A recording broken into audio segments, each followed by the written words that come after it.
Hello bachcho, let's see the question. And here the question says that the dissolution of ammonium gas in water does not obey Henry's law. So on dissolving, a major portion of ammonia molecules unite with water molecules to form NH4OH molecules. Okay, then these NH4OH, these again dissociates into NH4 plus and OH minus ions. And in the solution, therefore, we have NH3 molecules, NH4OH, the molecules, and then NH4 plus ions. And the following equilibrium will be exist like this given reaction. This is the NH3 gas initially given as a gaseous. Then we can convert it into a liquid form, that is NH3 liquid and H2O. Then उसके बाद यहाँ पे given है that is NH4OH, which is vice versa, reversible reaction है. And NH4OH फिर आगे given है NH4 plus ions and OH minus ions. फिर यहाँ पे कुछ concentration given है, that let's see, C1 is the concentration of this NH3. Then उसके बाद C2 concentration. So this is C1, a mole of NH3 pass in the liquid state, which on dissolution in water forms C2 mole or C2 concentration of moles per liquid, moles per liter, that is for NH4OH, and the solution contains C3 for the concentration C3 for the NH4 plus ions. So the concentration of undissociated ammonium hydroxide is, so यहाँ पे options given है, option में से हमें answer find out करना है. So let's see. So यहाँ पे क्या क्या given है वो हम यहाँ पे फिर से एक बार सही से write down करते हैं, so we can get our answer correctly. So let's start with our title, that is the key concepts. Okay. So first key concept यहाँ पे क्या given है? So first thing यहाँ पे ये है कि जो यहाँ पे given अमोनिया है, वो अमोनिया जब वाटर के साथ डिसॉल्व होता है तो उस टाइम पे वो हेनरीज लॉ ओबे नहीं करता. So here we write that ammonia does not obey Henry's law. Okay, it does not obey Henry's law. So अब ये Henry's law क्या है, that is also important to know. So let's see कि आखिर ये Henry's law क्या होता है.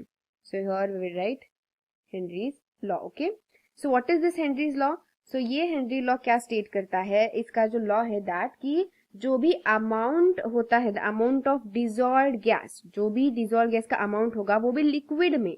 Okay, so amount of dissolved gas in a liquid is proportional to the partial pressure above the liquid. Okay, तो यहाँ पे हम लिख देते हैं कि अभी हमने क्या क्या कहा. So let's see. So basically Henry's law क्या state करता है that कि जो अमाउंट होगा, किसका amount, so amount of dissolved gas, जो भी डिसॉल्व होने वाला गैस होता है, और ये डिसॉल्व्ड गैस किस में डिसॉल्व होगा, लिक्विड में obviously. So the amount of dissolved gas in a liquid, liquid में डिसॉल्व होने वाला जो अमाउंट ऑफ गैस होता है इज प्रोपोर्शनल, ये किससे प्रोपोर्शनल होता है, proportional to its partial pressure, यानी कि जो गैस का जो पार्शियल प्रेशर होता है ना, पार्शियल प्रेशर अबाउट लिक्विड के ऊपर जो पार्शियल प्रेशर होगा उससे वो डायरेक्ट प्रोपोर्शन होता है. ओके, सो ये होता है हेनरी लॉ.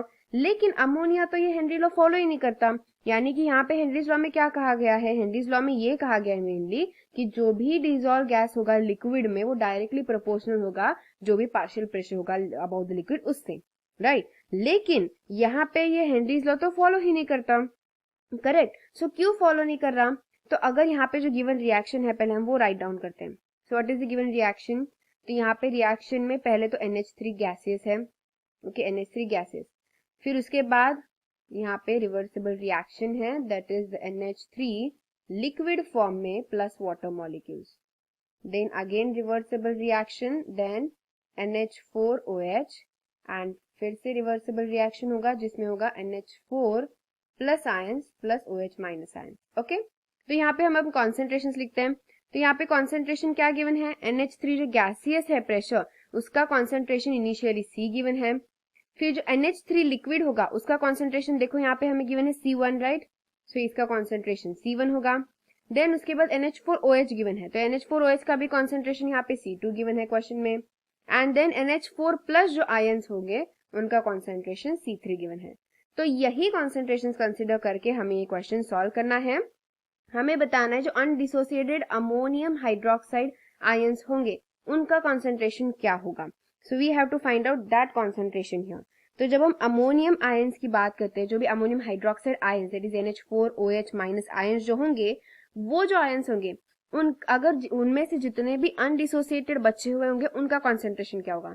तो कॉन्सेंट्रेशन में हमें यहाँ पे जो रिएक्शन कंसिडर करना है that we have to consider from this part to this part. अब ऐसे क्यों? क्योंकि NH4OH जो है, NH4OH यहाँ पे डिसोसिएट हुआ है on the right side as we can see NH4+ और NH4+ and OH minus ion. तो हमें वही बताना है कि अनडिसोसिएटेड का कॉन्सेंट्रेशन क्या होगा। यहाँ पे हम डिसोसिएटेड का देख सकते हैं, C3 ऑलरेडी गिवन है, और डिसोसिएशन NH4OH का डिसोसिएशन होने से पहले उसका कॉन्सेंट्रेशन क्या है, C2 है। तो यही है मेन ट्रिक कि डिसोसिएशन से पहले जो कॉन्सेंट्रेशन है वो C2, डिसोसिएशन के बाद जो कॉन्सेंट्रेशन है वो C3 गिवन है NH4+ का आयन का, राइट। तो इसी के बीच में छुपा है हमारा answer, that is the concentration of undissociated ammonium hydroxide ion. Okay, तो अनडिसोसिएटेड क्या होगा? ऑब्वियसली जब हम अनडिसोसिएटेड लेंगे, बिफोर डिसोसिएशन क्या है, before dissociation C2 and minus dissociation के बाद है C3। तो ये जो C3 वैल्यू है ये डिसोसिएटेड अमोनियम हाइड्रोक्साइड की है। तो जो डिसोसिएशन होने के पहले जो कॉन्सेंट्रेशन होता है, अगर उसमें से हम डिसोसिएटेड आयंस का कॉन्सेंट्रेशन सब्सट्रैक्ट कर दें तो आराम से हमें क्या मिल जाएगा, अनडिसोसिएटेड का हमें यहाँ पे कॉन्सेंट्रेशन मिल जाएगा, right. So here we will write that this is the concentration of undissociated, this is the concentration of undissociated ammonium hydroxide, okay, ammonium hydroxide। और समझ में आया ऐसा क्यों है? Let's see again. पहले बात, हम जब ओवरऑल सम टोटल किसी चीज का लेते हैं तो सम टोटल लेते टाइम हम क्या करते हैं, तो यहाँ पे सम टोटल क्या है, हमारा NH4OH मेन है सम ओवरऑल, ओके। सो NH4OH जो है सबसे पहला सम होगा, तो इसीलिए सबसे वैल्यू कॉन्सेंट्रेशन इसकी हमने पहले लिए C2। फिर दो टाइप्स हमें मिलेंगे, एक डिसोसिएटेड और एक undissociated. So dissociated ions plus undissociated ions, overall concentration we will get C2। Get it. जब हम पूरा जो डिसोसिएटेड एंड अनडिसोसिएटेड दोनों का कॉन्सेंट्रेशन ऐड करते हैं, यानी कि दोनों का हम कॉन्सेंट्रेशन जब ऐड करेंगे तो हमें मिलेगा ओवरऑल कॉन्सेंट्रेशन जो होगा NH4OH का C2 कॉन्सेंट्रेशन। तो हमें C2 ओवरऑल बता है वैल्यू, मेन वैल्यू बता है। फिर हम ऐड किसका करते हैं, अनडिसोसिएटेड एंड डिसोसिएटेड को।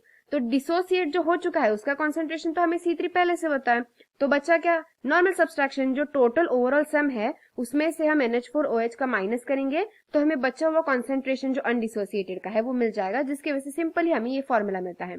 सो यहाँ पे गिवन जो क्वेश्चन है वो बहुत बड़ा है, but don't get confuse, we just have to use the some simple logic, और सिंपल लॉजिक यूज करके हम यहाँ पे आंसर फाइंड आउट कर सकते हैं। सो ये गिवन आंसर कहाँ पे है, so as we can see option B में ये गिवन आंसर है। So that's why C2 minus C3 हमारा ये करेक्ट आंसर ऑप्शन होगा। So here we write our correct answer option is option B. I hope you understood it very well. Best of luck.